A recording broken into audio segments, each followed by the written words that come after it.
A very pleasant good afternoon, everyone, and welcome to Motorsports Magazine 2009. From the Airborne Speedway in Plattsburgh, week number 1. I'm Rick Knowles, joined on the broadcast by Rob Knowles, our videographers from OutsideGroove.com, Mr. Gene Gagne, and Sam Zins. Well, Rob, a lot of improvements made here to the Airborne Speedway over the off-season. We've documented those on prior programs. We saw some of the great cars that were prepared at the car show down at the Creighton Memorial Civic Center in Plattsburgh in our 2 preseason episodes. It's all ready to go. Take the green flag tonight. The track, Rick, I think, has made some tremendous improvements. The staff here, Steve Fuller, his crews, a lot of different people have been involved on the project.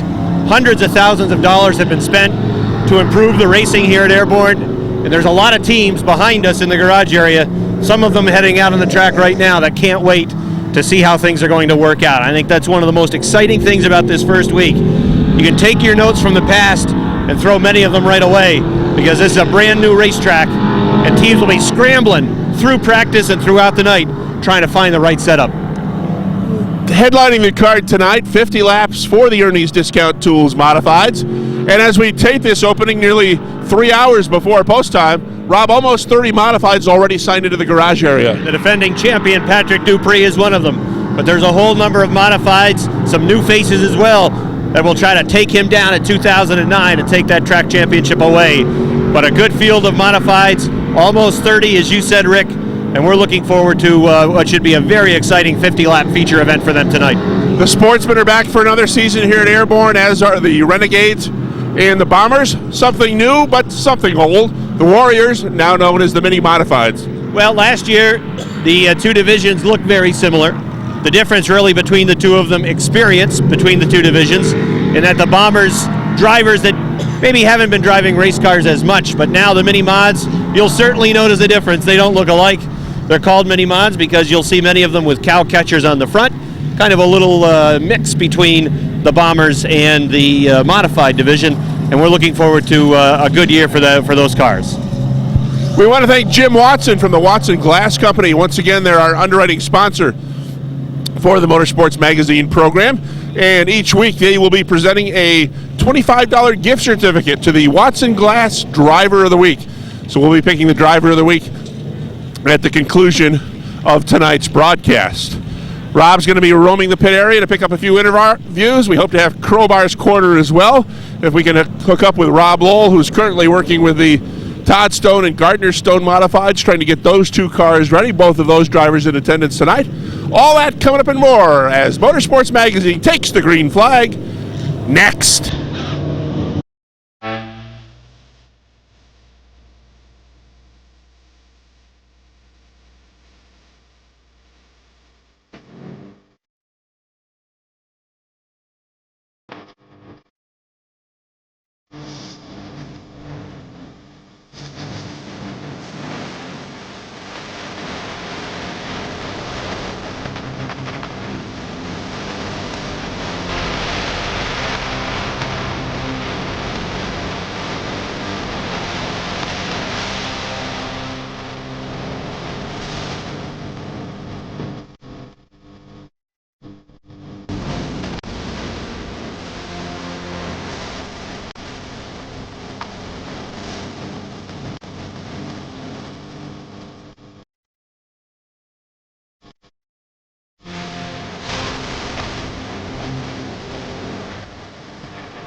Joining me now on Motorsports Magazine to tell us what's going on in 2009 in terms of his racing plans, as well as the family plans that are back for 2009. In addition, tell us about some of the changes that were made to the old Warrior class, now the Mini Modified class.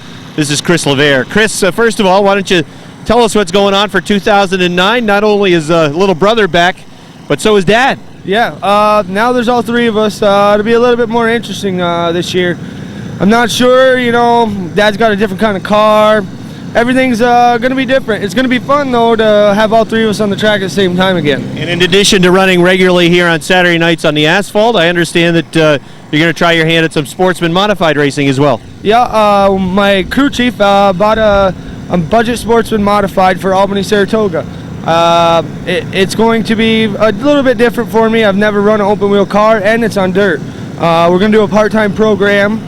I'm not sure how many races we're going to make, but we're going to do at least 5. That's what we're shooting for this year. But definitely we'll be here every Saturday night at Airborne with the family, Dad and Bobby. Bobby's fast this year already, so it's going to be interesting. The same as last year. We're really probably going to get at it again. Last year you talked about, or I should say earlier this week, you had a practice. You guys talk about the notes that maybe you had going into the practice. Did you try different things on the car? Did you put a similar setup on the different cars? What was your goal going into Wednesday night's practice that we had? We used Bobby's car and we left his alone. Left it the same as last year. My car, we changed tires, we changed some spring, and we also changed the transmission. Didn't go so good. My car was really loose, wrong gear. We went back to the old setup. We're pretty much not much different, just a little bit different in tire size. We're down one size in tires. And actually, it's really not much different, it seems, as far as speed, because the corners got longer, but the straightaway got shorter. Right. So it's not much different in the aspect of speed. The speed in the corner picked up, but the speed in the straightaway slowed down. But that's one benefit, certainly, of having teammates and family members going into that practice. You could try different things. Oh yeah, just like we're getting ready to practice, we're going to try 2 different setups. They're pretty much the same car. Everything is the same. I got a different setup going in than Bobby's. Whatever works. Tonight for feature time, we'll go back. We got notes and notes and notes. That's the way to go. Right. It works. The weather. Tonight the track should be pretty fast with the cold weather, and we'll probably run different tires. I do a lot of different things with my tires. Everybody kind of laughs. I grind them just like the modifieds do, and it works. So I keep doing it. Well, let's talk about the car now, because I know you did have to make a lot of changes to the front of the car at least. And we'll back up so maybe we can see some of the changes. This is Bobby's car that we're standing in front of. Can you tell us about some of the changes that you had to make? A lot of it was largely cosmetic, was it not? Oh yeah, pretty much all cosmetic. We just opened her up. We took all the tin out of it. There's no tin in there anymore. It's just basically wide open. Why don't we move over this way, and then Gene's got an even better shot of it perhaps. Go ahead, tell us about the front. It just cut out all the tin and keep it wide open. They wanted to see the tire like a modified, an open wheel kind of thing. My car's a little bit more than Bobby's. We cut out more tin. We did different designs. Dad's, we didn't cut out as much. It's just tin work, nothing really there, no support. So it really doesn't need to be there anyway. And it kind of makes the cars look a little cooler when like a modified. It really, and we were allowed to move the strut, or make the strut towers homemade. We didn't see to do that. That was too much work. The car already handled. We didn't want to mess any of that up. Talk about the cow catcher on the front. Could you really beef that thing up and make it even sturdier perhaps on the front? Bobby's isn't. Mine is. I got, you don't want to hit the front of mine. I made her big. I didn't want to have to put a new radiator in her every week. So, yeah, that was kind of cool to work with. Next year, I'm going to go a little bit farther into it. I kind of liked it. I didn't spend a lot of time on doing it this year because of the modified program, but I like racing 4-cylinders. As long as I can do it, I'm going to race them forever. And as far as the open wheel aspect, any concern as a driver? Might you have to do some things differently? We've talked about, Rick and I, about cars rolling a tire or getting up on another tire, and it could really launch somebody. That's one of our worries right now, actually, is getting airborne, because we can ride up on each other's tire, and suspension damage. There's going to be probably a lot more suspension damage than ever seen. Wheels might even break off. Well, it sounds like in 2009 you're going to be a busy guy. Oh yeah, definitely always busy. Busy. You can't stop working on these things. I know you're real anxious to get back to working on the cars and to kick the season off. Good luck. Thank you very much, and thanks for interviewing me. Thank everybody, all the sponsors. Yeah, say hi to everybody. Chris, right in the camera again. I'm camera shy. I'm trying to pretend like it's not even there. I'd like to thank my sponsors here. We got a couple new sponsors that picked up. Heath Auto out of Saranac Lake, Dan Breezy's Painting. He actually sponsors a lot of race cars around here. And of course my parents, I'd like to thank Mike and Steve, man. They've done an awesome job with the track. It's so great. Improvements everywhere. MSN Sports, you guys do awesome. Everybody, man. I love racing, and you guys have made it so much better every year. It keeps getting better and better. All right, nice job. Good luck. Thank you very much. That's Chris LeVere, everybody. Stay tuned. More Motorsports Magazine's coming right up. Welcome back to Motorsports Magazine, joined now by the defending J&S Steel Sportsman Champion, Bucko Branham. Bucko, 26 year of racing now. Last year, number 25 was a good one for you, a track championship in the Sportsman division. Yeah, it was a good year. Kept the nose on the car all year. Actually, the guys were really proud of me for that. It's actually probably the first time for that. Yeah, it was a really good year. We were pleased. It always makes the crew happy when they have a few hours in the shop putting things back together. Yeah, it definitely does. I got great guys. They spend all night, hours of the night, working on the car with me, and it's hard to find people like that. Well, 2009, there's a lot of excitement for this place. You've been here as long as anybody. Do you get the sense of that excitement within the community and the racing drivers that are here, really looking forward to the changes that have been made to the racetrack 2009?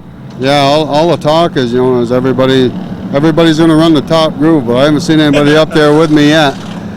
Jason Bonnet's pretty good up there right now, and Bigor's been trying it, and I think it'll be interesting. I know after the Wednesday practice, just from watching the practice, and I know talking to Jamie Bigor as well, he said you can really pick up some momentum when you drift up top and then really throw it back down to the inside, but that becomes a little tricky, doesn't it, if somebody's down in there? I seem to pick up more momentum if you drive it in a little higher. Right. And he's got a diamond to turn where I make a nice arc, and right.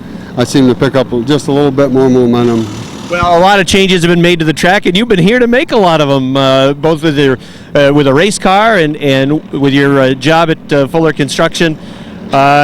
Really, you think about all the things that have gone on here, and the racetrack was just one of the many pieces that have been finally worked on. And what's your impression going into the year? How do you think it will change the racing, at least as the sportsmen go? I hope it'll make better racing for the place. I mean, it's needed it. Yeah. And it's just there used to be only a couple of people would try the outside and right. Freight train racing, and but now hopefully we can do some 2-3 wide racing and make it exciting for the fans also. And Mike Peratti's been working with Tom Curley on putting something together for the sportsman cars, a little 3-race tour that he's got between here, Airborne, Thunder Road, and also down at Canaan, New Hampshire. Is that something that you're looking forward to?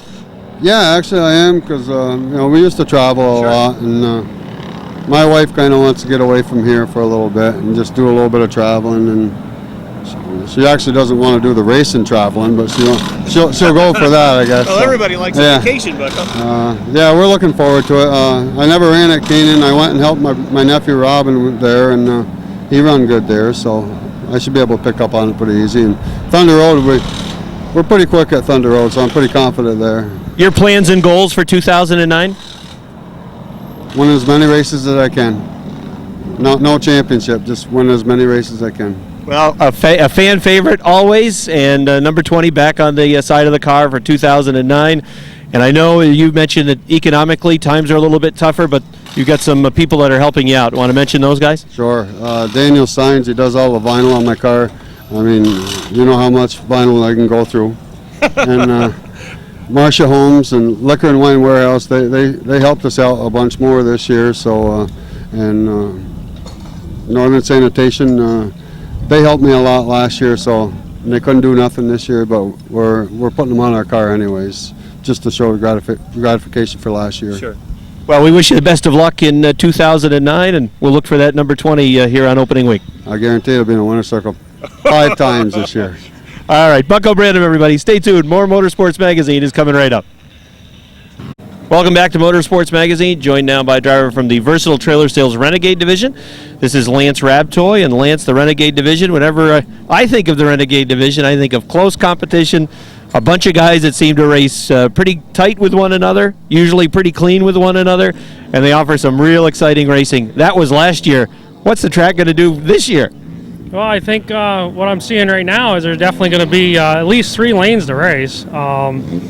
right now, the corners are really wide, so some of the guys haven't quite figured out where they need to be on the track as far as picking a lane.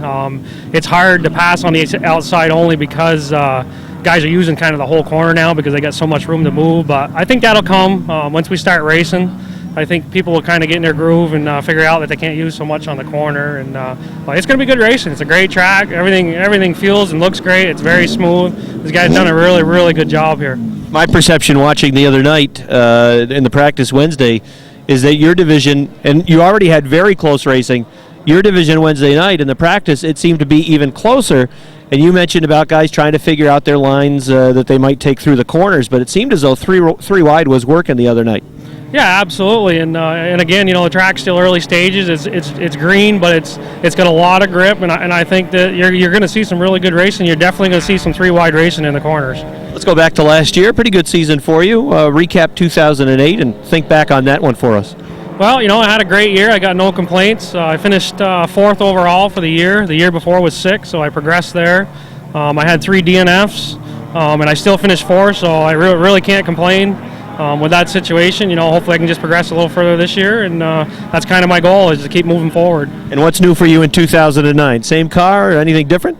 Same car, a lot of new components, a lot of new parts. As we know, a lot of things have changed, with tires. Some guys running the spec motors now, springs, trailing arms, adjustable sway bars. So there's quite a difference in being able to do a little bit of adjustment. So I think that's only going to make the division tighter and better, and hopefully help everybody out and make it really exciting racing. Explain those adjustments, if you could, perhaps a little bit more in layman's terms for the person that maybe isn't a wrench head but is sitting watching at home or watching online.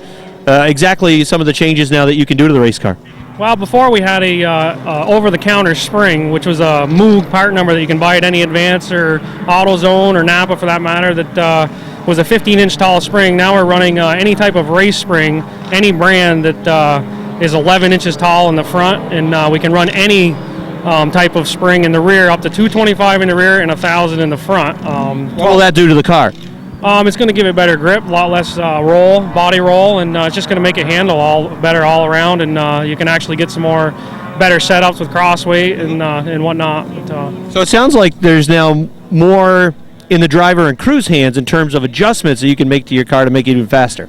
Absolutely. I mean, it makes a little bit more work just because before it was a matter of just routine maintenance stuff and keeping them going, keeping the dents pounded out of them, keeping nut and bolts tight. But now you actually have stuff that you can play with to make them to progress and be better and faster. And your goals for 2009? Well, I'd like to say the championship, but we're going to play it week to week and see what we get. And definitely right now I'm just shooting for some wins. What about the rivalry with your brother? Well, I know him and I race clean. I know when him and I race that, give or take, it happens, but him and I race really hard, and neither one of us is going to give an inch, but we're going to race hard, and that's what makes it really fun. Well, we always appreciate the fact that you're willing to talk to us and explain to us what's going on for 2009 with some of these changes, and we wish you the best of luck in this number 11. All right, I appreciate it, and I like your jersey, by the way. Well, let's hope the Bruins keep going. So where we tape this right now, they're doing okay, but that could change real quick. All right, Lance Raptoy, everybody. Stay tuned. More Motorsports Magazine coming right up.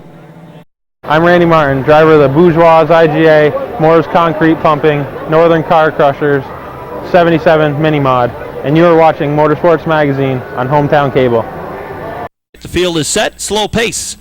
Coming into turn number 4, here they come down the front stretch to the green flag. Robin Wood will power his way into turn number 1. He's got the lead down on the inside. Jason Bonnet looking to move in that number 79. Skip Liberty running in the second spot right now with the 59. Bonnet running third. Richie Turner on the door of Bonnet as they race into turn number 4. Turner working on the outside of Bonnet. Robin Wood leads by a car length. Skip Liberty running in that second spot. Bonnet running third. Turner runs in position number 4. Ben Huff in the number 29 running 5th. Chad Provost looking to the inside of Huff as they race into turns 3 and 4. Robin Wood with a 2-car length advantage over Skip Liberty. Jason Bonnet still settled in that third position. Richie Turner working a lower groove. You can see the cars work low into the turn and then dart up the track to pick up some momentum down the backstretch. Robin Wood in the 61 increasing his lead over Skip Liberty. It's now about 5 car lengths for the 61 of Robin Wood over Skip Liberty in that number 59. Then it's 2 car lengths back to Bonnet running the 79. Richie Turner in the 17 running in the 4 spot. Ben Huff in the 29 still 5th. And Chad Provost in his first time out in the Sportsman car running in the 6th spot with that number 27. Robin Wood looking very smooth. We saw even Sean Duquette, who set a very good pace in that first qualifier. We saw the rear end get a little squirrely a couple of times for Duquette in the 18. Wood has had a very smooth drive to this point with that number 61. Liberty in the 59, still running second. Jason Bonnet third, has really not been able to make inroads into cutting into that lead that Skip Liberty has in the 2nd spot over Bonnet, who is running third. And then it's 5 car lengths back to Richie Turner in the 17. Ben Huff running a couple of car lengths off the back bumper of Richie Turner. Here comes Robin Wood to complete another lap off the 4th turn. Last season in this division, we ran 15 races. There goes Chad Provost around off the 4th turn. Chad keeps it rolling, and we'll stay under green. 15 races last year in the Sportsman, and we had 11 different winners. Just 3 drivers with more than 1 win on the year. Robin Wood had a victory last season, as did Skip Liberty in that number 59. And Wood continues to maintain a comfortable lead. It's been 5 to 6 car lengths pretty much throughout the qualifier. Ben Huff going after Richie Turner. Turner is working on the outside, that 4th position. 2 laps to go for Robin Wood out front. Skip Liberty running second. Third, Jason Bonnet. Richie Turner 4th, but he's got his hands full. Ben Huff is there. Turner's been trying to dive down to the inside of 2 and then pick up some momentum coming off the top of the turn, but he wasn't able to do it that time, and Huff is coming after him for that 4th position. White flag is out for Robin Wood. 1 lap to go for Robin Wood on board the Rent-A-Wreck number 61. Skip Liberty running in that 2nd spot. Jason Bonnet working the rim of the racetrack running 3rd. Ben Huff making the pass down on the inside, trying to take 4th away from Richie Turner. Turner's coming back after him. There's a checkered flag out. Robin Wood wins the 2nd qualifier. 2nd goes to Skip Liberty. 3rd to Jason Bonnet. 4th at the stripe. Looked like Turner might have had him by inches at the stripe on the outside in the 17, with Ben Huff in the number 29 in the 5th position. Here comes Chad Provost. Again, a little squirrely off the 4th turn to finish the 2nd qualifier. Ready to rumble. Here they come off turn 4. Green flag. Oh, Spencer Rushlaw, some kind of sideways coming down to take the green flag. Chris Kay from the outside of the 1st row was able to take the lead. They're 3 wide down a backstretch. Brothers Bartamy parting the 74 of Provost to move up and gain spots. And out front right now it's Chris Kay in the 18. KA leads. Mike Riel runs 2nd. Mike Bruno in the Crickets 22 working in the middle of the track, now diving back down to the inside. 3rd is Bruno. 4th, Rushlaw. Brothers Bartamy slicing and dicing for the 5th position. Aaron on the inside. Adam on the outside. They're just about even, running wheel to wheel down a front stretch. Chris K.A. is the leader. Mike Riel is running 2nd. Popped up the track a little bit, opened up some running room for Mike Bruno on the 22. Here comes Bruno in the Crickets 22. He's up to 2nd. Bruno to the 2nd spot. Mike Riel back to 3rd. 4th is Aaron Bartamy. 5th is Adam Bartamy. 6th right now, Spencer Rushlaw. Andy Kane trying to take it away. He will. Kane powers off the 2nd turn into the 6th spot. Rushlaw drop kick back to 7th. And now Jason Durgan trying to get 7th away from him. Chris K, number 18, leading out front. That's a modified that Chris picked up last year. Did not campaign that car last year, but he put it together for the 2009 season, and he's got it moving out front. Pretty comfortable lead as he's halfway through the 3rd qualifier for the Ernie's Discount Tools Modified Division tonight. KA leading, Mike Bruno running 2nd on board the Crickets 22. Nobody won more races in this division last year than Bruno, and he is running in the 2nd spot. Mike Riel running 3rd with the O2. Aaron Bartamy 4th in the B3. Adam Bartamy is 5th. Andy Kane trying to chase him down, but he's going to have his hands full with Durgan in 17. Good move by Durgan. Jason Durgan to 17 was able to dart to the inside of Andy Kane, and he's able to take that spot away, now running 6th. He's got his eyes set on 7th, which right now is held down by the Pirate Adam Bartamy, the X. Out front, Chris K.A. in the 18. 4 car lengths the advantage over Mike Bruno, and Bruno trying to eat into that advantage with 2 laps to go in the 3rd qualifier. Good battle for 3rd. Aaron Bartamy in the B3, looking to the inside of Mike Riel. Riel using that middle line off of turn number 2, gets a real good run, holds on to that advantage that he has over Bartamy for the 3rd spot. White flag out for Chris Kaye. Kaye in the Bigor Supply number 18 out of Moores, New York, leading by 4 car lengths over Mike Bruno. And he is on his way to winning the 3rd qualifier. Here he comes off of turn number 4. Checkered flag is out. And the winner is going to be Chris Kaye in the 18. Mike Bruno brings it home 2nd. 3rd to Aaron Bartamy. 4th goes to Mike Riel. The race for 5th is going to end up with Adam Bartamy 5th. Jason Durgan 6th. 7th to Andy Kane. 8th will go to Spencer Rushlaw. And 9th will go to Neil Provost in the number 74. 6 cars will qualify as we've got a field of 9 ready to go in this first qualifier for the mini modifieds. Harold Levere on the inside, Eric Riel on the outside. They pick it up off turn 4. We are under green. Harold Levere gets the jump in that number 9 car. He'll lead him into turn 1, but here comes Riel right back on the outside. Levere on the inside, Riel on the outside, goes by for the lead. Eric Riel will lead him into turn number 3. Riel drifted a little bit high, gets sideways in that 2 car. Here comes Levere right back on the inside. 3 wide, battle toward the back of the pack as Dustin Duval, as number 12, holds on to that number 3 spot. Bordeaux runs 4th in the 08. Brousseau moving up on the inside. He'll take that 5th spot in the 26. The 9 is off the pace. Levere slowing down up the backstretch. The field will go by him. That gives the lead to Eric Riel in the 2 and moves the 12 of Duval into the number 2 spot.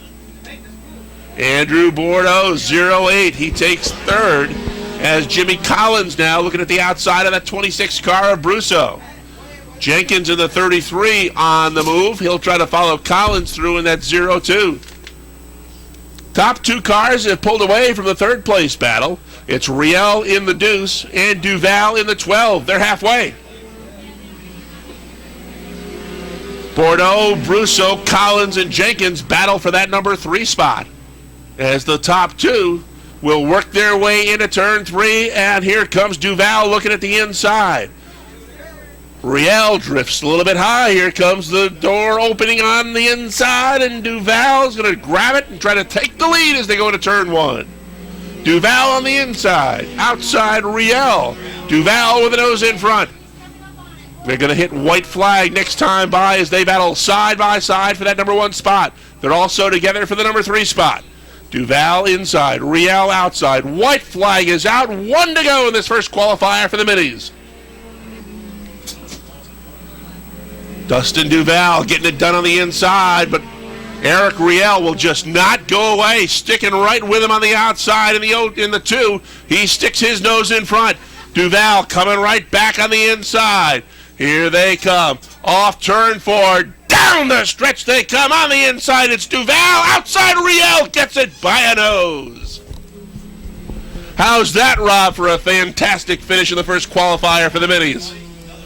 You see Riel on that last lap right up against the wall coming off the 4th turn to take advantage of that downhill increment and just power down the front stretch on the outside. He wins by a cow catcher. That is where you want to be in these little cars coming off turn 4 on the outside.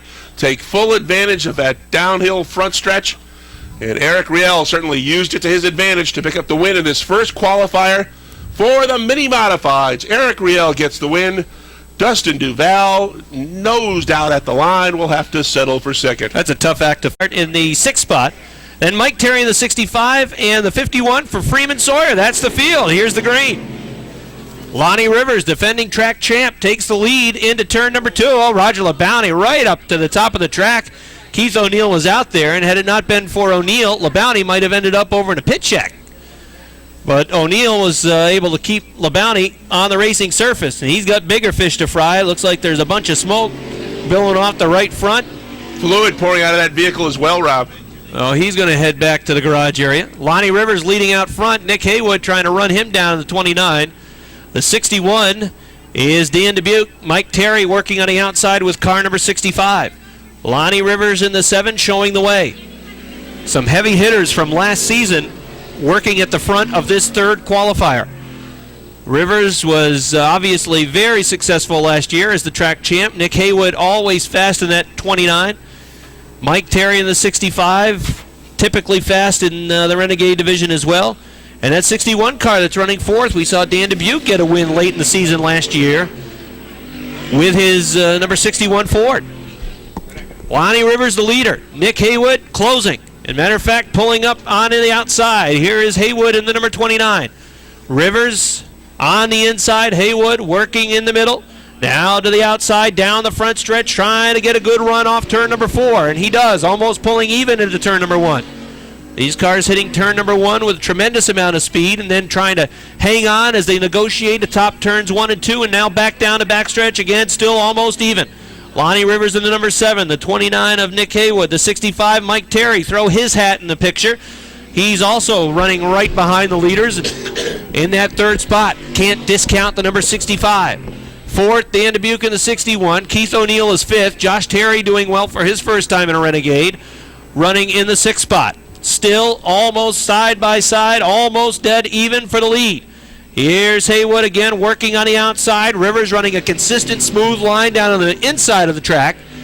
But he has been able to hold off Nick Haywood to this point. Haywood, real good run off turn number 2. Takes it right up on top of the racing surface, down to backstretch. Rivers coming back on the inside. Seesaw battle now for the lead. Josh Terry, I jinxed him as he spins over in turn number 2. Here come the leaders off 4, racing down to the white flag. Lonnie Rivers still working on the inside. Here comes the 29 of Haywood, and look out, we got a yellow.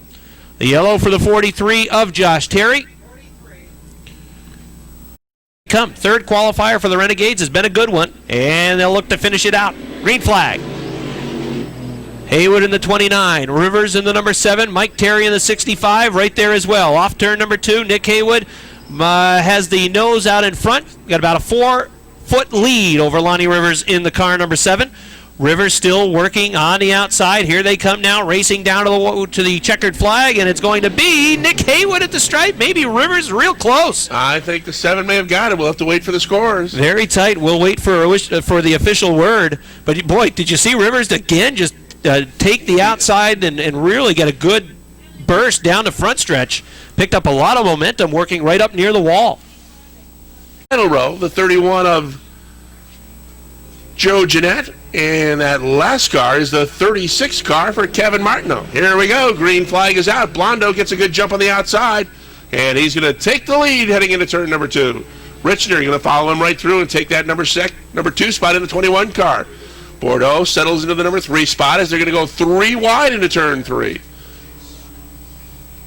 Blondo coming off turn 4. He is going to lead lap number 1 in the 5 car. Barney runs in the number 2 spot. Cody Myers running the outside in the 75, picking up speed and taking over that number 3 spot with a 3 wide move around the 45 of Josh Laporte and the 23 of April Bordeaux.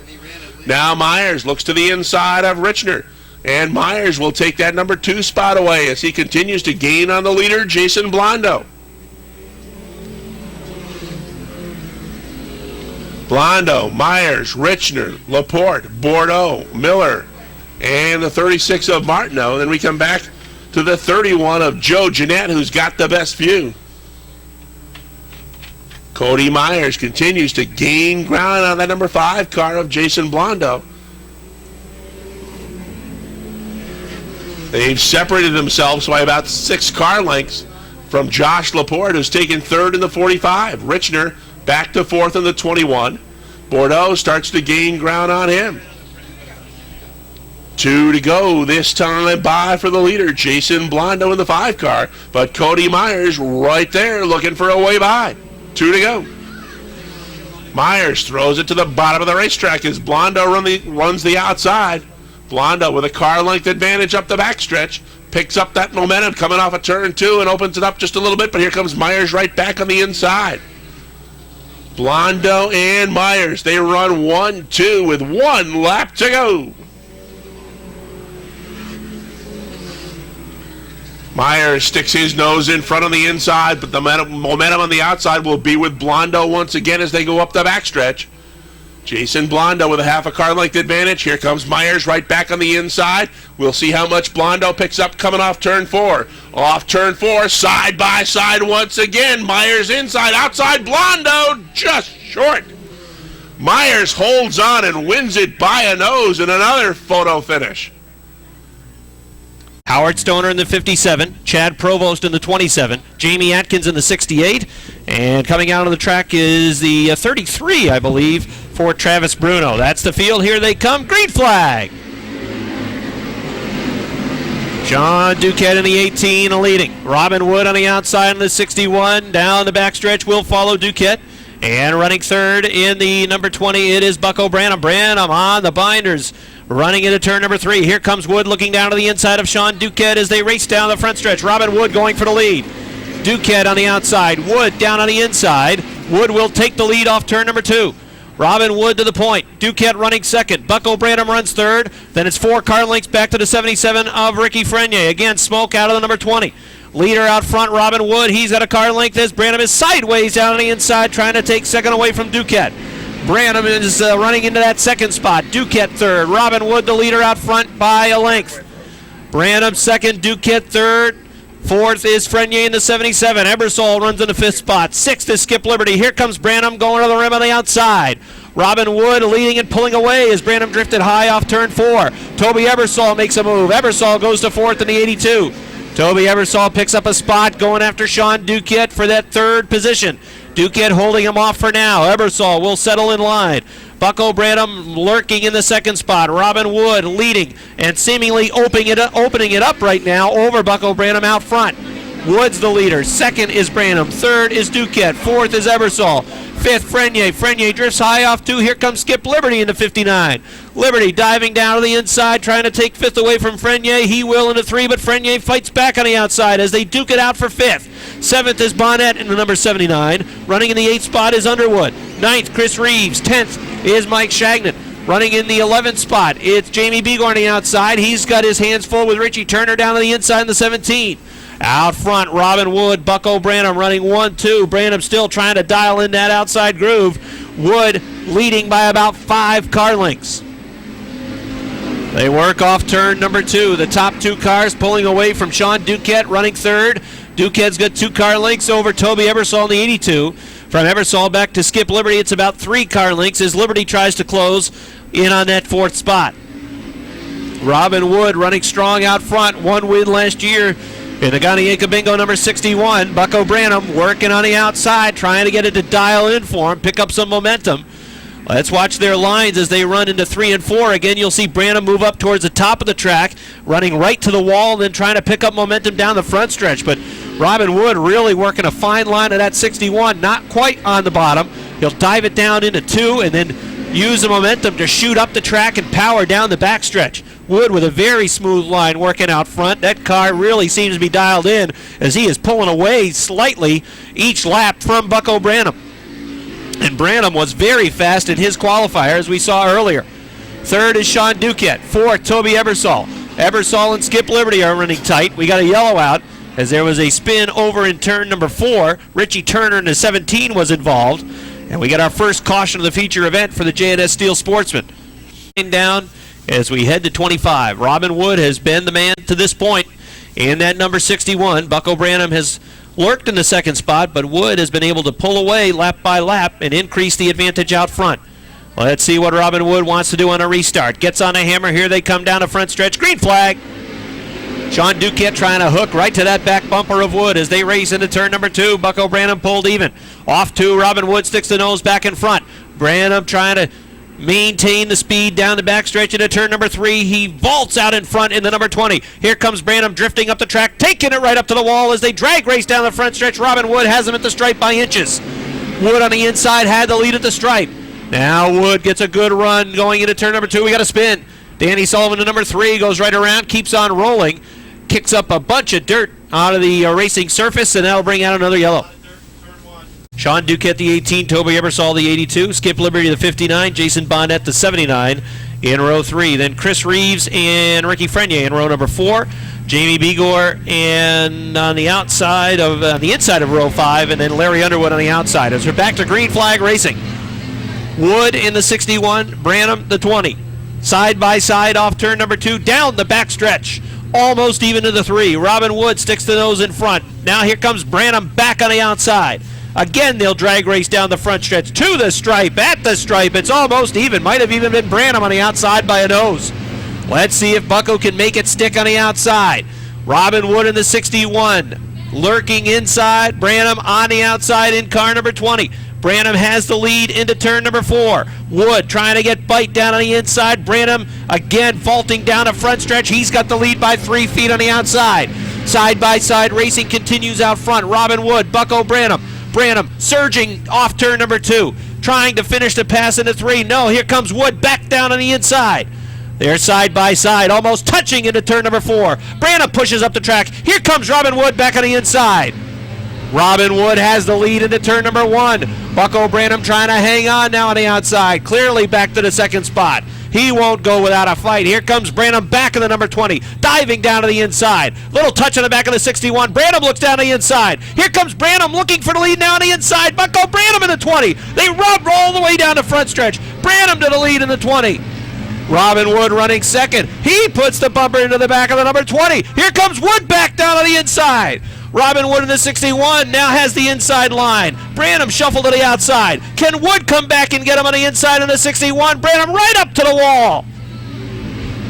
Bucko Branham again had the lead of the stripe by about 5 feet. Here comes Wood back in the 61. They're slicing and dicing up front. Good run for Branham off turn number 2. Branham taking it into the third turn, still working that middle lane. Robin Wood trying to come back on the inside of 61. He's there again. Down to the front stretch. Robin Wood's got the lead by 6 inches. Back and forth they go with the lead. Wood in the 61, Branham in the number 20. How about this new track? Wood on the inside. He's, it's Branham now back with a lead by about a foot, but Wood's coming back after him again on the inside. Branham really seems to get a good run off that second turn. He's got the lead again at the stripe. Robin Wood down on the inside, trying to come back after him. Here's where Branham really picks up the power down the backstretch, taking advantage of that progressive banking. But look out, slower car in front. Wood could be in trouble. He's going to get picked behind a 68. Branham on the outside, 68. Vatkins dives down to the inside. Robin Wood and Branham get by. Robin Wood still on the inside. Bucko Branham on the outside. He's still got the lead. Sean Duquette in the 18 running third. They're trying to chase down the leaders as they battle back and forth. Out front, Branham leading by about a half car length. But here comes Wood back on the inside. What a battle for the lead. Robin Wood leading by half a car length. I got a cramp. Down the backstretch off turn number 2. Robin Wood and Bucko Branham continue their battle.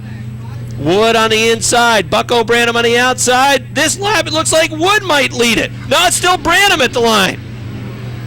Side-by-side racing as we're at 5 laps. Now Branham gets loose at top 2. Robin Wood back to the lead. Can Bucko Branham run him down? We're inside 5 laps remaining. Slicing and dicing in the J&S Steel Sportsman. When's the last time we said that with this division? Robin Wood out front. Bucko Branham running second. He's 3 car lengths now behind Wood as he got real loose that last lap with 5 to go. And Robin Wood has been able to pull away. Battle for third. Jason Bonnet looking to the inside of Sean Duquette. Bonnet third. Duquette fourth.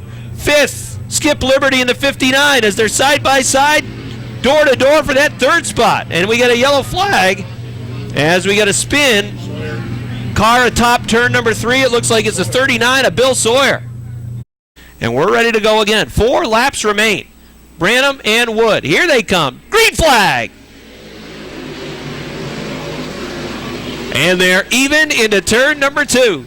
Robin Wood is on the inside in a 61. Bucko Branham on the outside in that number 20. Side-by-side racing for third. Side-by-side racing for 5th. Out front off turn number 4. Again, it's a drag race to the stripe, and Branham's got the lead back. Bucko Branham back in front with car number 20 by 2 feet. Here comes Robin Wood back after him on the inside. Branham with a real good run off turn number 2. Down the backstretch into turn number 3. Robin Wood coming back on the inside. Closing as Branham drifts up to the wall. 2 laps to go. Again, Bucko Branham with the lead. That time about 6 feet. Branham off turn number 2. Robin Wood got a little loose that time off 2. Branham is able to clear him, but he'll still work that middle line. Into turn number 4. They'll race down the front stretch and race to the white flag. Even at the stripe. Branham maybe by inches. Final lap for the J&S Steel Sportsman. Robin Wood puts the nose back out in front. Down the backstretch, it's Wood by 2 feet. Branham on the outside, trying to pick up momentum. He surges in front into 3 and 4. What a great race this has been. They'll drag race for the win. Down the front stretch. Who's it going to be? Bucko Branham on the outside. Robin Wood second. Close for third. It looked like Duquette in the 18. Then Bonnet in the 79. Skip Liberty fifth and the number 59. So what do you think, folks? You think this new track's going to work or what? What a race. Take all of it? Are you okay? Here, carry this with me. Well, to no one's surprise, it's going to be Bucko Branham to take the first lap of honor around the new Airborne Speedway. He's been going at it for 26 years. He's been a master of being fast on the outside, and now he's even faster. A great run by Robin Wood all race long. He'll have to settle for second best tonight. But there's probably nobody Robin would rather get beat by than the driver of the number 20. They've been going at it for many years. Close at the line for the number 3 spot between the 18 of Duquette and the 79 of Bonnet. Skip Liberty bringing his number 59 home in that 5th spot. But wow, what a job up front. How about a nice round of applause for Robin Wood as he hops out of the 61 car. He put on a great show this evening. That was great for both of them. And in just a moment, he's going to be hopping out of that 20 car. We're going to throw it downstairs to Rob Knowles to talk to your winner, the J&S Steel Sportsman main event to kick off the 2009 season, Bucko Branham. Rob, take it away. Test. How many of them down there can you know? Test 1, 2. All right, well. Check. Test, do you hear it? Everybody here all right? All right. Okay, well, here's Bucko Branham. Bucko, you spent a lot of hours not only working on the track, working with practice, trying to dial it in, crew trying to dial it in. That's one of the best sportsman races we've seen in many years. Great race. Yeah, me and Robin had a good battle going on. He gave me a little tap, so I figured I'd give him one back, and that's just good racing right there. That's the way this place should be right here. That had to be a lot of fun. I know racing with Robin, you two guys have turned a lot of laps here at the Speedway, but again, one of the best races we've seen. It had to be a lot of fun from a driver's standpoint. Yeah, you don't know how to push the car in the corners because you really don't know your limit yet, and I was pushing it, so I know my limit. And you said you were going to work on the outside. You worked on the outside.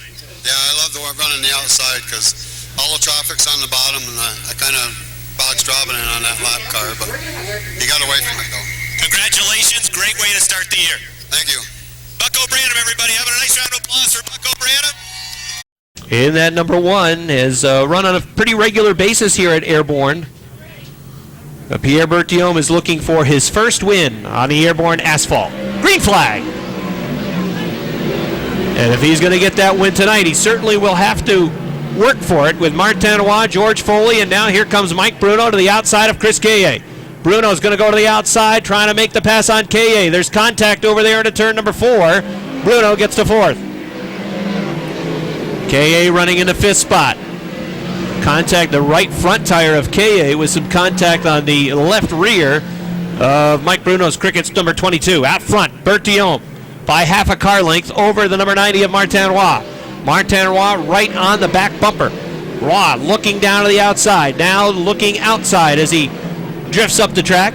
Checked inside, then looked outside, and as they race into turns 3 and 4.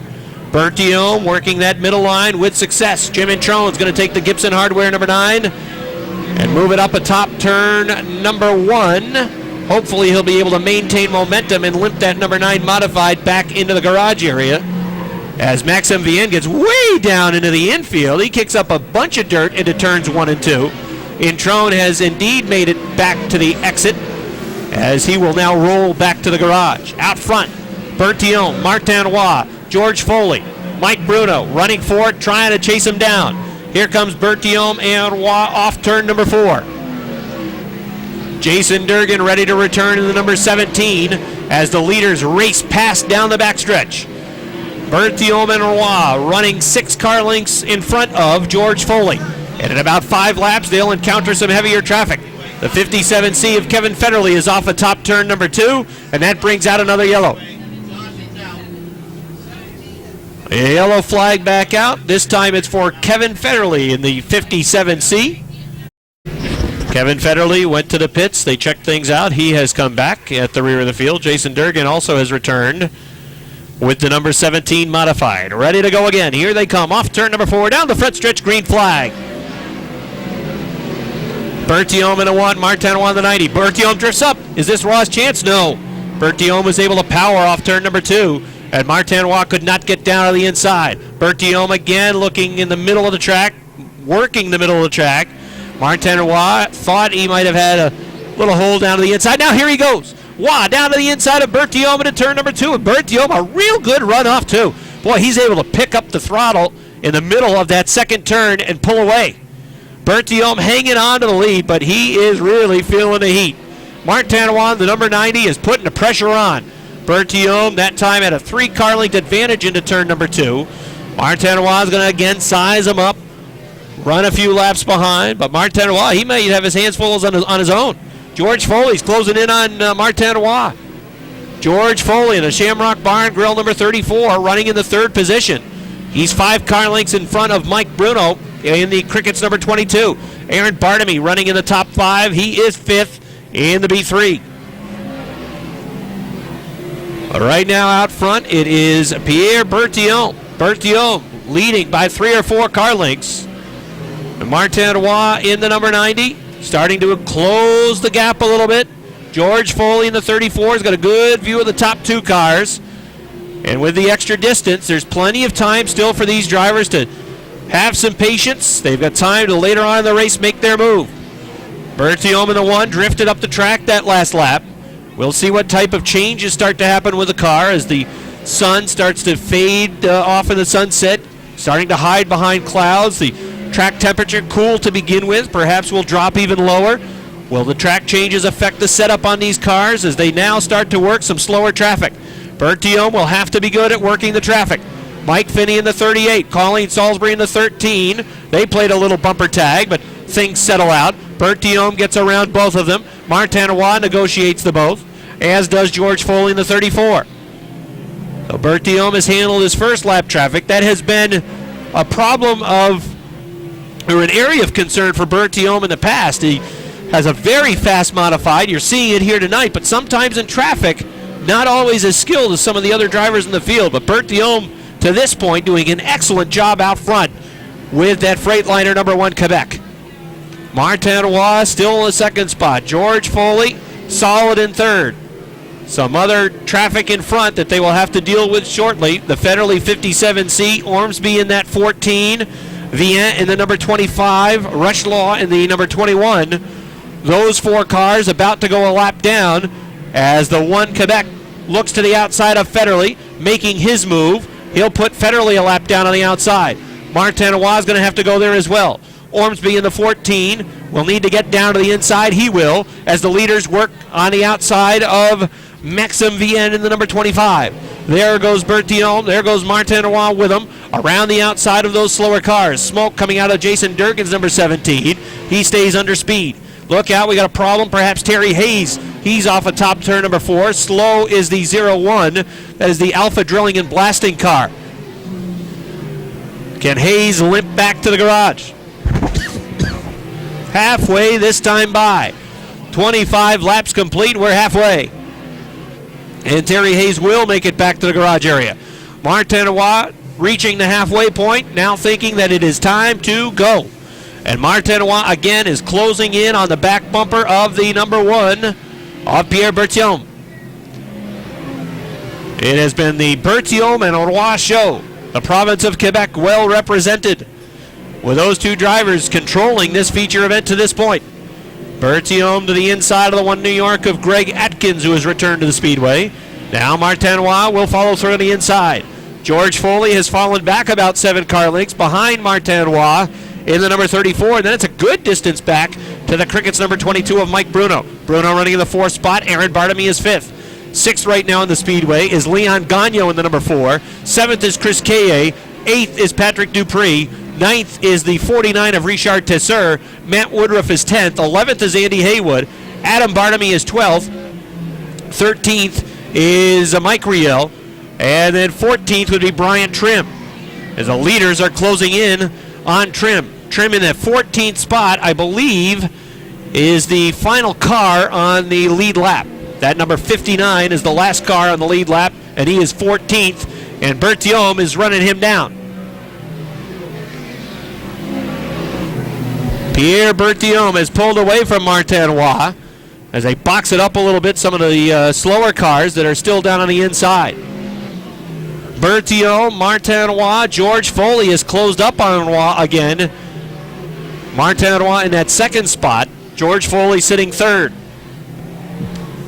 Berthiaume looks to the outside of Jason Durgan in the 17. Remember, Durgan lost several laps, having to make repairs back in the garage area.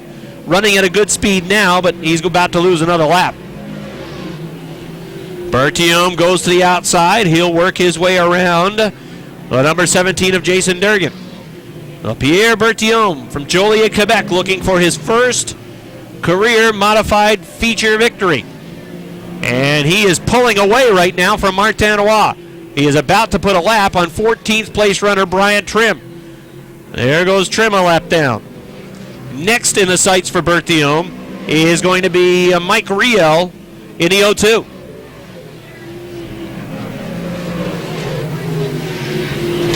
Berthiaume with a nice safe spot on the racetrack right now. He's got a good distance back to Martin Roy in the second spot. And he's about 8 car lengths behind Mike Riel in the number 02.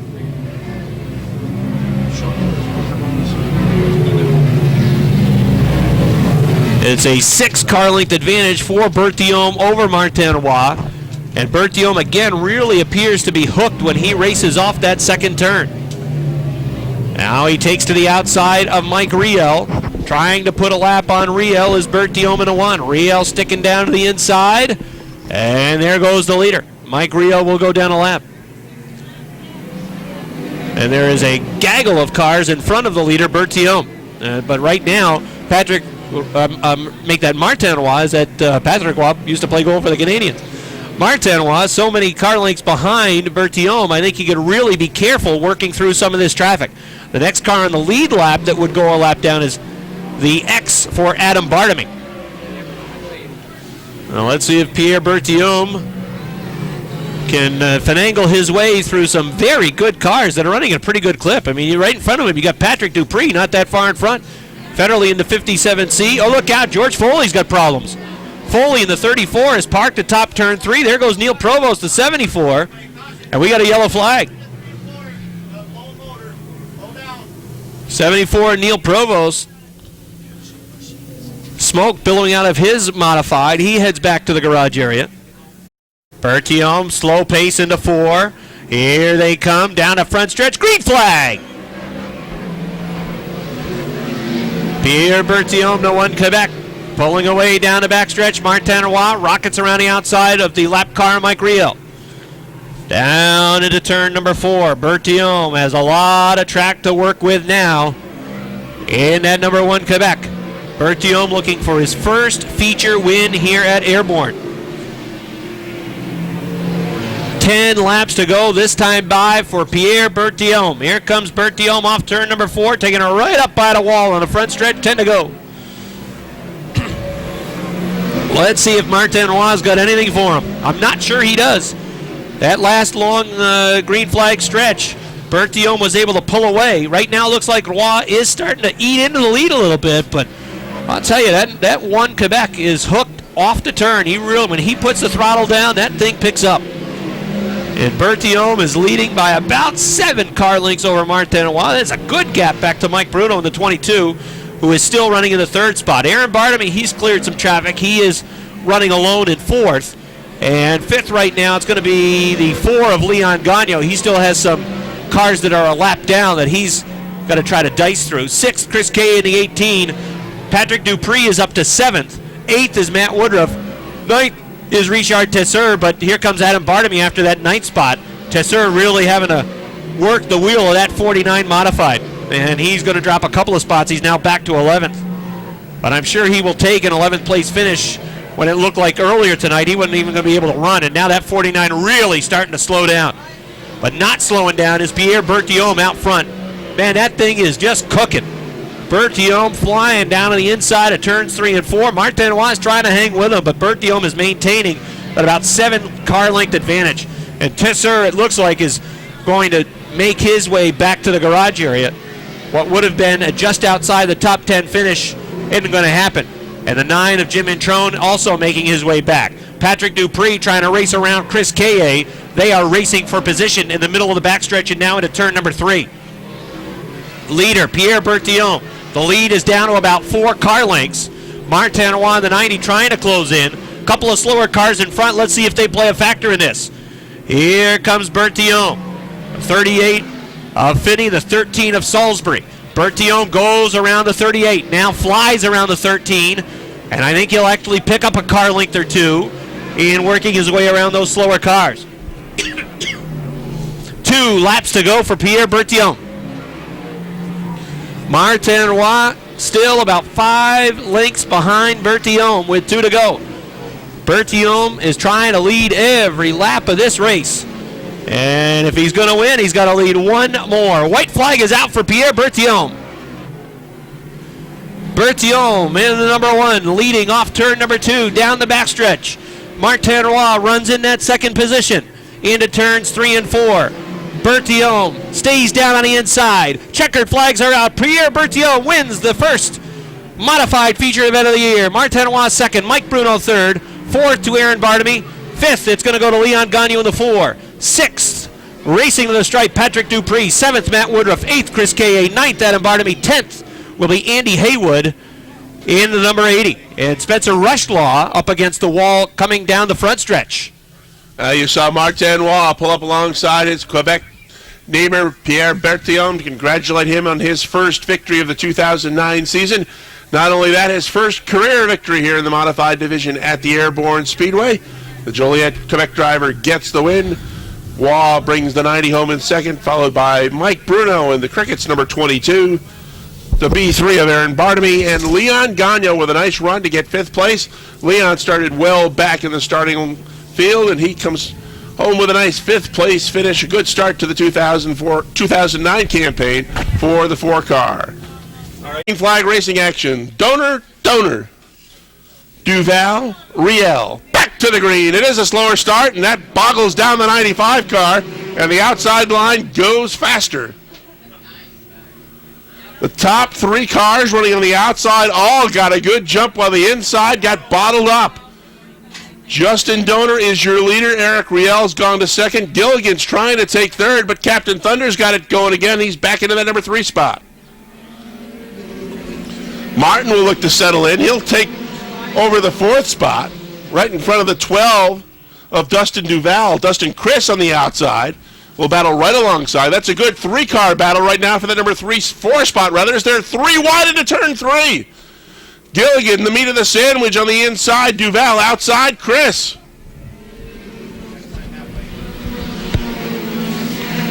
Chris backed out of it.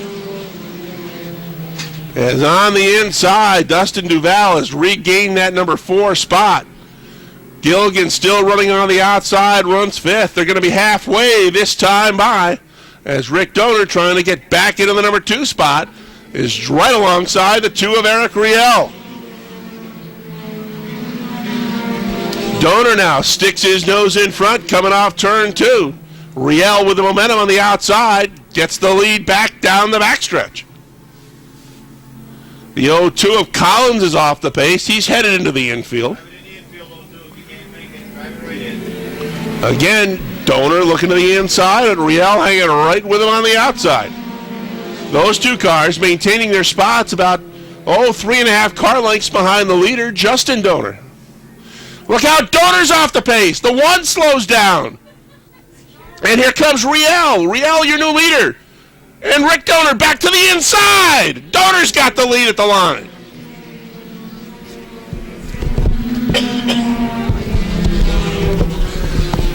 trouble on the one of Justin Donor as he shut down. Riel grabbed the lead. Then Rick Donor came through on the inside to get the lead back down the front stretch. Great battle up front. Donor leads it. Riel is second. Dustin Duval right there in third. Gilligan's now fourth. Fifth spot is Dustin Chris. Chris LeVere has worked his way up to the number 6 spot. Justin Donor trying to lift that number 1 car back to the garage area.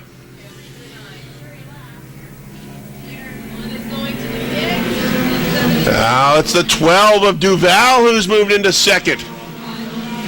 As Rick Donor will have to hold off Dustin Duval. Duval looking to the inside. He's got the line. Sticks and O's in front going into 3. Donor battling right back on the outside.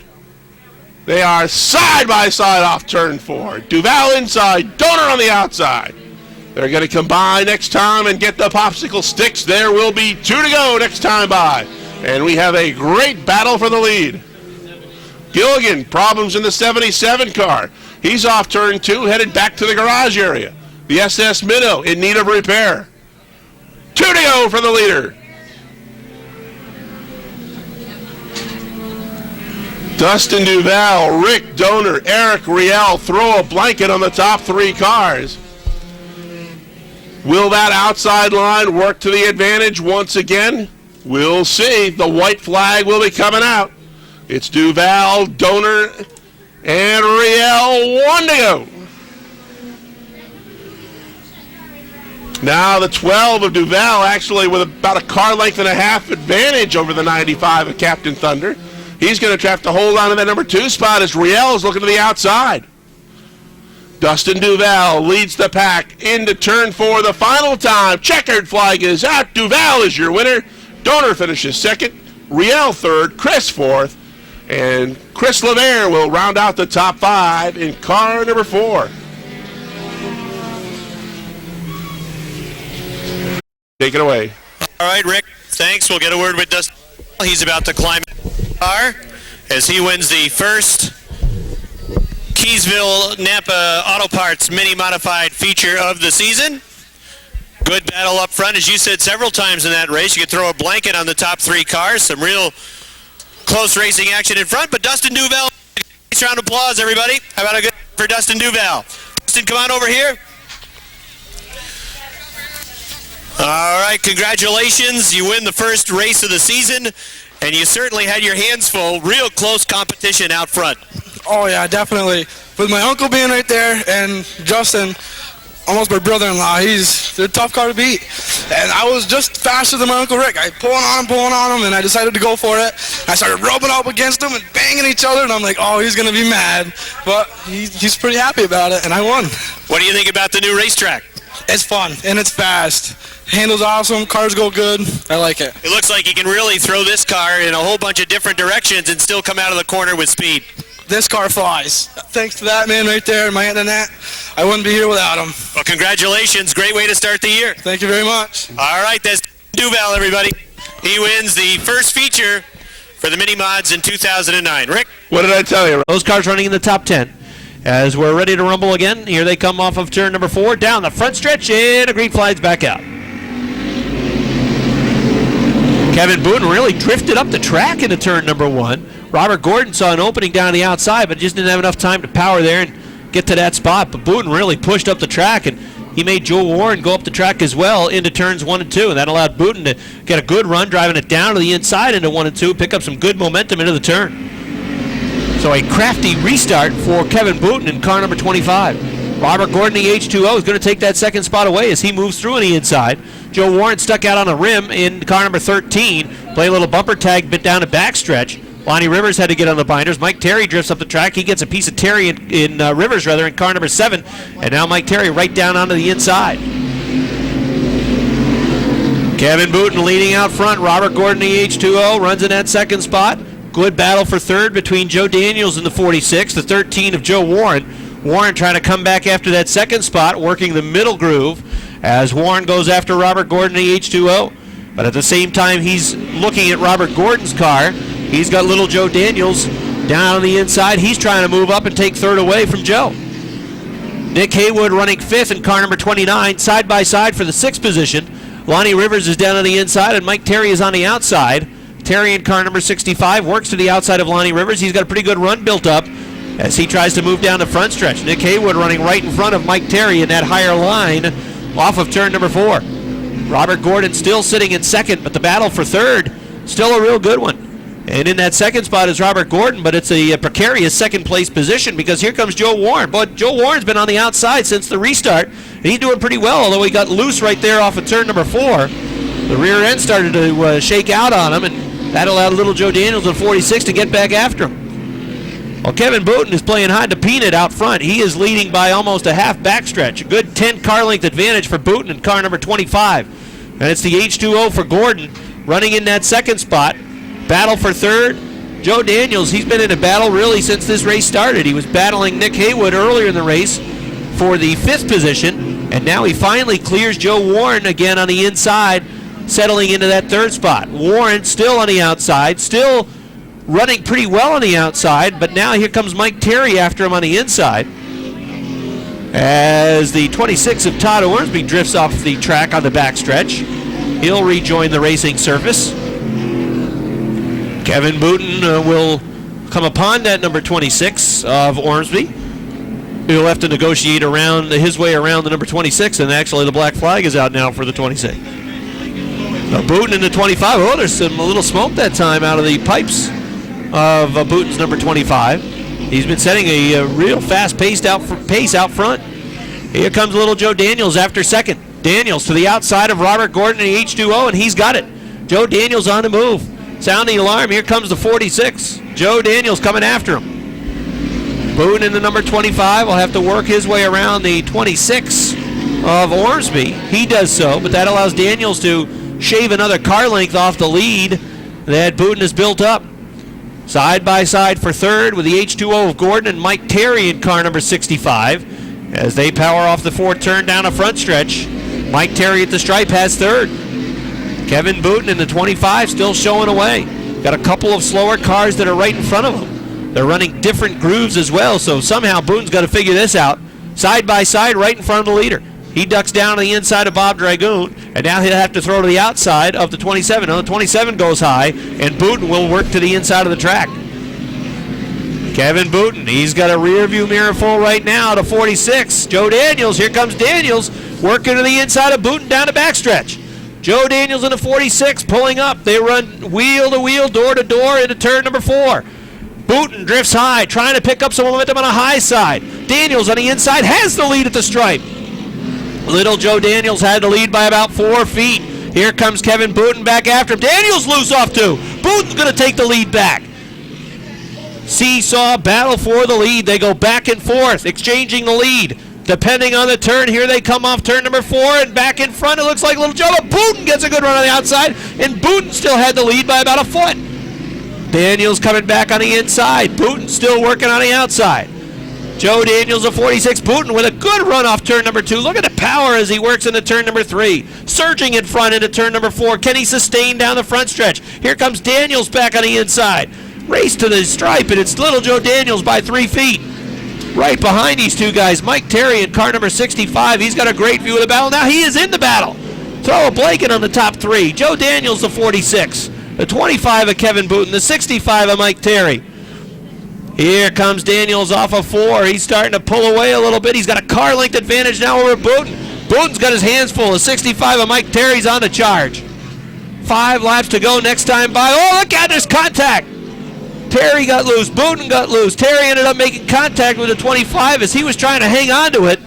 And the net result, the 25 of Booten goes around. Terry had to get on the binders right on the side, and that brings out the yellow flag. It looked like Booten shot up the track, and it looked like Mike Terry in the 65 got loose down on the inside, and that car wiggled. And as that car wiggled, it got a piece of the 25, and that sent Kevin Booten around. Terry had no place to go. And 2 cars that had great runs going for them, that goes for naught. They'll go to there in row number 1. Joe Warren, he's done an excellent job. Last year, had some real tough races in the Renegade division with a 13, but Joe Warren, good work for Joe and his crew. He's sitting in the 3rd spot. We're ready to go again. Here's a green flag. Joe Warren in the 13 trying to hook onto that back bumper of little Joe Daniels and maybe take second away from Robert Gordon, but he can't do it. Hey, Randy Ledoux, he's throwing his hat in the ring. Ledoux in the 47 on the outside of Warren as they run side by side in the first 3 rows as they come down to the stripe with 5 to go. Joe Daniels in the 46, Robert Gordon in the H2O. If Gordon's going to make it work, he's got to do it now on the outside. Daniels in the 46, Gordon in the H2O, then Warren in the 13, Ledoux in the 47. Very close racing action as they run side by side off of turn number 4. Joe Daniels in the lead. Robert Gordon in the H2O, at least for a couple of turns, going to run right behind Joe Daniels. Now peek to the outside, down the backstretch, and that didn't seem to work too well as Daniels picked up a car length, that time running into 3 and 4. Joe Warren on the inside was third. Randy Ledoux on the outside has taken third. But they drag race to the stripe, and it's Ledoux on the outside by inches. Let's see if he can hang on to that third spot. Working on the outside. Popsicle sticks are out. Next time by, going to be 2 laps to go for little Joe Daniels. Here comes Daniels in the 46 off of turn number 4. Chief starter Weasel Bruno shows him 2 laps to go. 2 to go.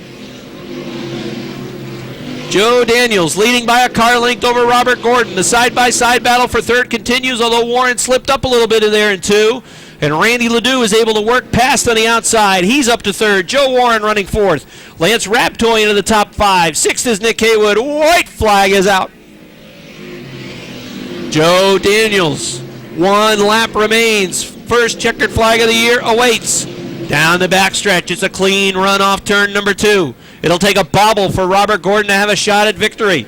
Let's see if Daniels can work smoothly through turn 4. Nice job by little Joe. Here he comes down the front stretch, and he's going to win it. Joe Daniels wins. Robert Gordon second. Randy Ledoux third. 4th goes to Joe Warren. 5th to Lance Raptoy. 6th, Nick Haywood. 7th, Lonnie Rivers. 8th, Dave Raptoy. 9th goes to Keith O'Neill. And then Kenny Davies or Keith Pelkey in the 10th position.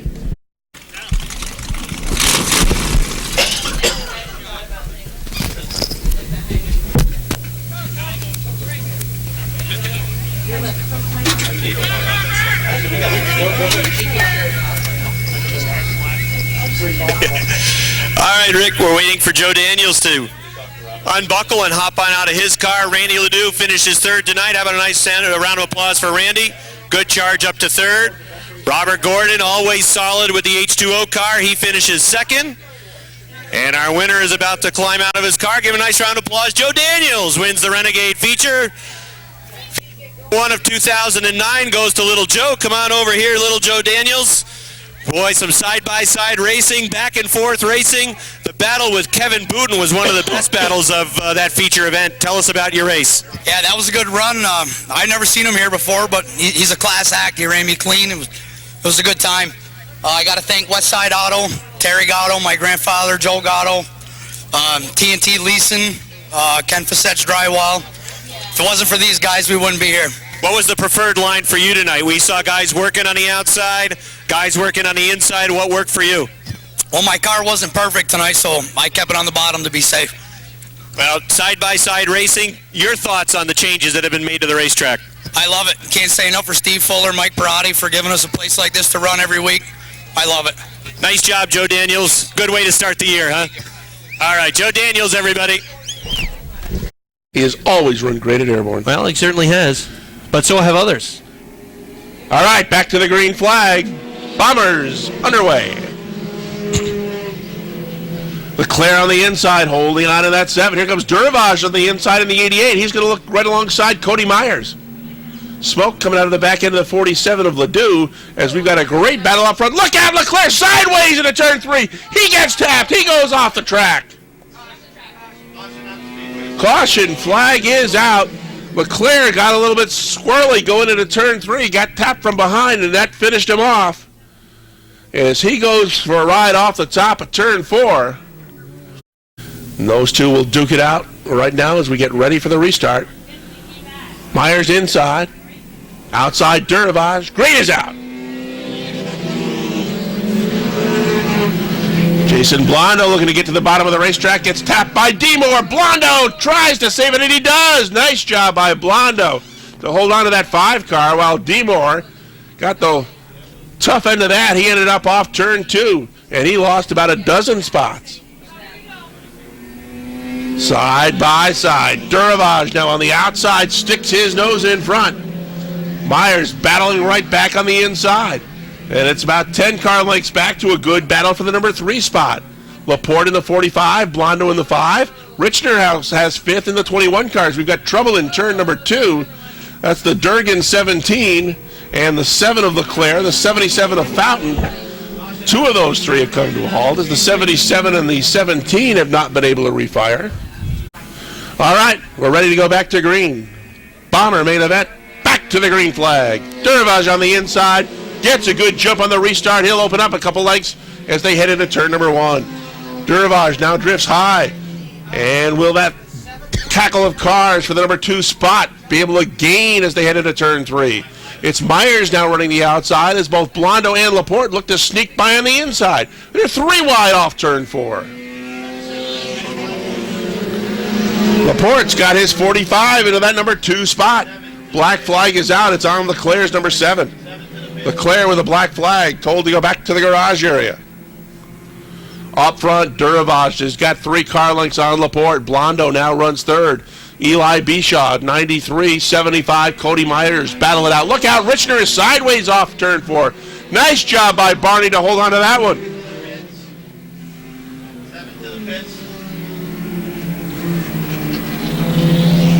Top 4 cars have separated themselves from the 5th place car now of Bishaw, as he's got Kurt Seymour to contend with on his outside. 2 to go. Next time by for Josh Duravage in the 88. Josh Laporte is 2nd. 3rd place goes to Blondo in the 5. He's going to look to take a shot on the outside of the Laporte 45. Cody Myers running comfortably in the 4th spot. And Gary Frederick in the 01 moves into the number 5 spot. The 357 of Seymour runs 6th. 7th goes to the 3. Caution flag is out. We've got a mess in turn 3 once again. That's the 26 of Simmons, the 17 of Durgan, the 3rd, Blondo and Myers. Frederick and Seymour. Demore and Richner. Green flag. Another good restart for Duravage. He leads them up the backstretch. Settling into that number 2 spot, looking to the inside. Laporte in the 45. Meantime, they're side by side for the number 3 spot. Blondo on the inside, sticks a nose in front, holds onto that 3rd spot. Here comes Laporte on the inside, side by side to the white flag. Josh Duravage, Josh Laporte, Jason Blondo right there. Caution is out. The 47 goes around. That's the Ledoux automobile. He spins going into turn number 1. One of the things he said in the interview that we had for Motorsports Magazine tonight, most important to him, not so much the points. He wants checkered flag. He wants to win. He got his championship last year. Here they come off turn 4, back to the green. Duravage and Laporte. Here comes Blondo sticking a nose on the inside. Duravage is high off turn 2. Manages to hold on to it and pull that 88 back into the front. Laporte settles down in front of Blondo in the 5. The white flag is out this time by Duravage, trying to hold on for one more lap. Durgan spins the 17 in turn number 3. Can she refire that automobile? Checkered and flag will be coming out this time by. They've got the 17 refired. Duravage, Laporte, Blondo, Myers. They come off turn 4. Will they finish that way? Look out, some strangling going around the 17 car. Duravage wins it. Laporte does hold on to 2nd.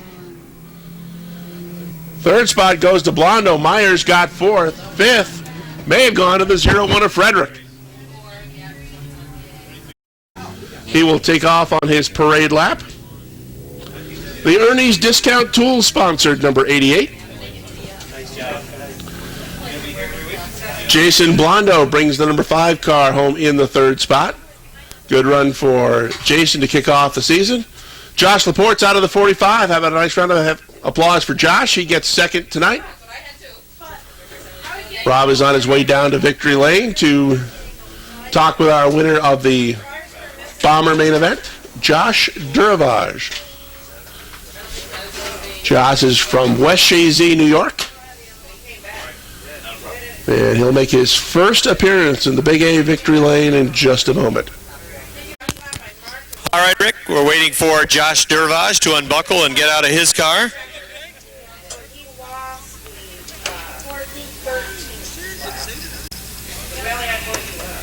Jason Blondo third tonight with a 5. Josh Laporte second with a 45. And Josh Duravage gets the win in the 88. He's climbing out of his car, and we'll get a word with Josh.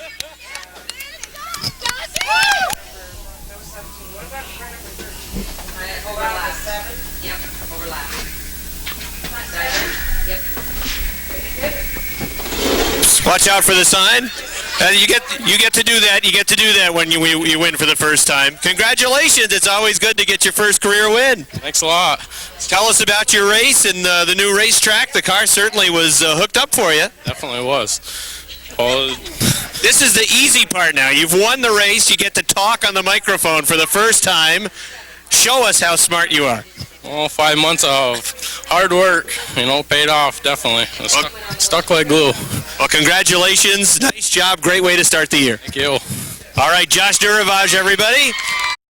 That's going to put a close to Motorsports Magazine for week number 1 of the 2009 season. But before we do, we have some good news and bad news from Tech. The good news is if you're a Martin Roy fan. The bad news is if you're a fan of Pierre Berthiaume. Rob, inform us. Well, if you're a fan of Quebec drivers, you win on either account. But Martin Roy gets the victory because Pierre Berthiaume was disqualified. It was too light over in Tech. The Modified's the only division that was run through Tech tonight, and Pierre Berthiaume too light, so the one Quebec does not get his first career victory. Instead, it goes to Martin Roy, who has won numerous times here on the Speedway, and Berthiaume certainly will be disappointed. But that car, too light. That's something that they will not tolerate going through Tech, and you have a lot of opportunities to run that car over the scales during practice and make sure everything's okay, but when he's too light, it really forces the hand of the officials. We saw some great car counts tonight, Rob, to start the 2009 season, especially in the modified division, and there were even 3 cars, I believe, that went home before the event even started. Yeah, that's right, and I think what we saw tonight as well, Rick, is some cars that seem to figure things out pretty quickly, and then some cars that have been very fast here in the past that didn't quite get it, and they'll have to go back to their notes and check things and see where maybe they could find some improvement, and certainly they'll have to take advantage of the practice time that they'll be afforded next week. But it was not really accustomed to seeing somebody like Patrick Dupree, for example. His name comes to mind first, running kind of in the middle of the pack, a good distance behind, if not Pierre Berthiaume, Martin Roy as well. So I think there are some teams that have some homework to do. They'll get after it, and they'll get fast. In the sportsman division, it may be a little bit too early to talk about the race of the year, which is something we should talk about at the end of the season.